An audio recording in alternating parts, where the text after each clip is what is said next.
मन सन क्या गे रानी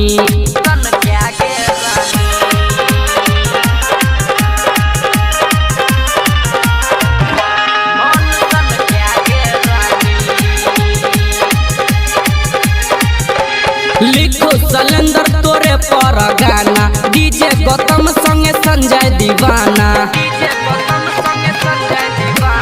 लिखो सलेंदर तोरे पर गाना डीजे गौतम संगे संजय दीवाना लौजे तो अपना बना के गई गई गई गोरी दुनु सिग्नल देखा के